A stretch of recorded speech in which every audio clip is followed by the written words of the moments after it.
Hello my friends, Hank here, and today we're going to learn how to paint up the Soviet World War II Telogreika uniform, which became more or less the standard issue Soviet insulated uniform for all sorts of troops starting in 1943. We'll be demonstrating today on this great little Alpine Miniatures Soviet tanker figure, but these techniques will work for plenty of Soviet figures you might be painting up at home. Now, we'll start out as always by temporarily mounting our figure with a bit of super glue on our painting jig, and then we're going to spray our whole figure with a coat of black primer to give us a nice base to work with. Now, one of the benefits of painting up a figure in this Telogreika uniform is that it's a matching top and bottom, so we can cheat a little bit, if you will, and spray the whole uniform in a nice 4BO Russian green. The Soviets were a bit loose with the uniform colors over the years, so as long as you pick a light green, an olive drab, or a khaki for this, you're going to be all set.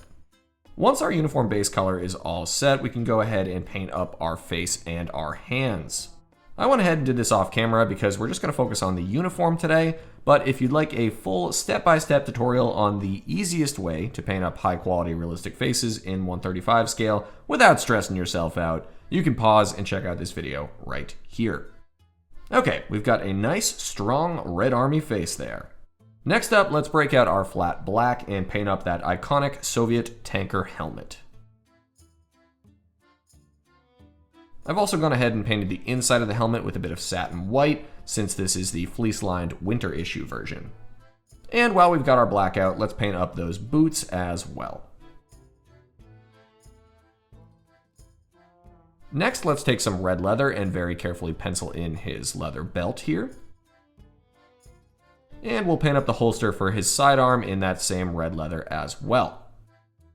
Alright, now we're going to paint in his shoulder boards. Troops of the Armored Corps had red piping on the boards regardless of the rank, so we're going to go ahead and trim these out. If you overpaint it all, no big deal. We're going to come back and do any cleanup that we need at the end of the process here. I know this is very small. Next, we're going to hit the field of the shoulder board with black. And then, as you can see, there are two bars stitched across the shoulder board. This would designate the rank of a junior sergeant, and we're going to carefully paint those in with a little zinc chromate yellow. It's okay if the two blend together a bit. The weathering phase will help distinguish between the two later on. Alright, back to our flat black again. Let's dot in the buttons on his jacket. And then, like I mentioned, go ahead and grab your original uniform base color and brush paint over any mistakes you might have made. We're looking pretty great. Okay, now on to weathering. Let's spray our whole figure with a coat of gloss varnish to seal in our work and protect our paint from the enamel products we're going to use next. Once that's fully cured, let's apply a little sludge wash of enamel dark wash. This is going to flow into all those detailed nooks and crannies of the uniform and especially really help that quilting pop.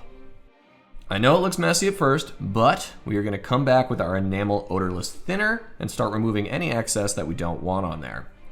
We leave the wash in the recesses of our sculpt and remove any excess from the raised bits, and then we get a nice little bit of panel line accentuation and a subtle grime effect.